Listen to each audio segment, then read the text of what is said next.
বাংলাদেশের নানা ক্যাটাগরির জাতীয় ও আন্তর্জাতিক দিবস সম্পর্কে আপনি কতটুকু জানেন? মূলত ৩টি ক্যাটাগরিতে এই দিবসগুলোকে ভাগ করা হয়। কোন দিবস কতটুকু মর্যাদা পাবে তার ভিত্তিতেই বাছাই করা হয় এই ক্যাটাগরিগুলো। ক ক্যাটাগরির দিবসগুলো পাবে সর্বোচ্চ মর্যাদা এবং রাষ্ট্রীয় উদ্যোগে দিবসগুলো পালন করা হবে। খ ক্যাটাগরিতে যেসব দিবস রাখা হয়েছে সেগুলো ঐতিহ্যগতভাবে অথবা দেশের পরিবেশ সংরক্ষণ, উন্নয়ন ও সামাজিকভাবে উদ্বুদ্ধ করার ক্ষেত্রে বিশেষ সহায়ক। এইসব দিবস রাষ্ট্রীয় উদ্যোগে পালিত না হলেও সংশ্লিষ্ট মন্ত্রী, এমনকি গুরুত্ব বিবেচনায় প্রধানমন্ত্রীও অংশ নিতে পারেন। সরকারি উৎস থেকে সর্বোচ্চ 50,000 টাকা বরাদ্দের সুযোগও রাখা হয়েছে খ ক্যাটাগরির দিবসের আয়োজনে। গ ক্যাটাগরির দিবসগুলো মূলত প্রতীকী। বিশেষ কোনো বরাদ্দ না দেয়া হলেও গুরুত্ব বিবেচনায় সংশ্লিষ্ট মন্ত্রীদের এইসব দিবস আয়োজনে উপস্থিতির কথা বলা হয়েছে। কর্তব্য বিশ্বস্ততার সহিত পালন করিব।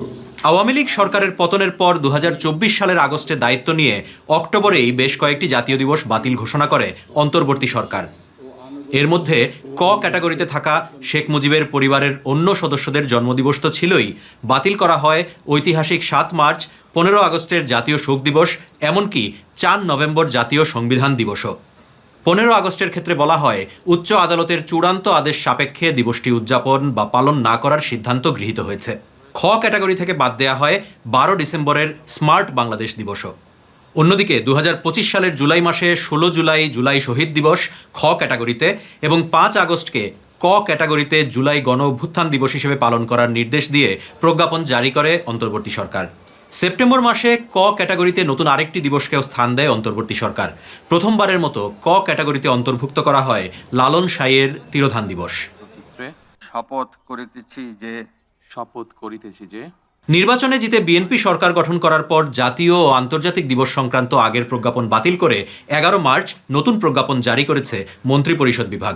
এতে দেখা গেছে ক ক্যাটাগরিতে অন্তর্বর্তী সরকারের ঘোষণা করা জাতীয় দিবসগুলোই নতুন প্রজ্ঞাপনেও স্থান পেয়েছে।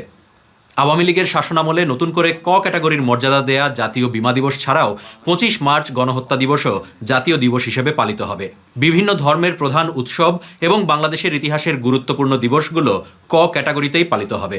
তবে এবারও তালিকার সকল ক্যাটাগরি থেকে বাদ গেছে 7 মার্চ, 15 আগস্ট এবং সংবিধান দিবস 4 নভেম্বর। তবে খ ক্যাটাগরিতে 17 এপ্রিল মুজিবনগর দিবস স্থান পেয়েছে, যেটি অন্তর্বর্তী সরকারের প্রজ্ঞাপনেও ছিল। রয়েছে জুলাই শহীদ দিবসও। নতুন করে যুক্ত করা হয়েছে 27 সেপ্টেম্বর বিশ্ব পর্যটন দিবস।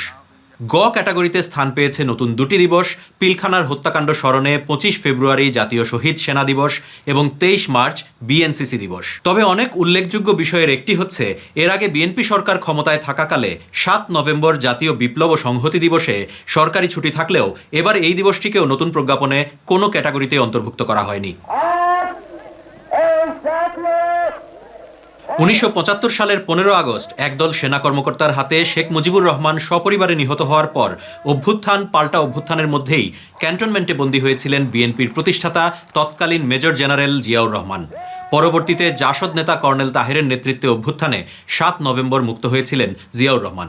অন্তর্বর্তী সরকারের আমলে 7 নভেম্বর সরকারি ছুটি পুনর্বহালের দাবি জানালেও এবার নিজেরা ক্ষমতায় এসেও সেটি বাস্তবায়ন করেনি বিএনপি।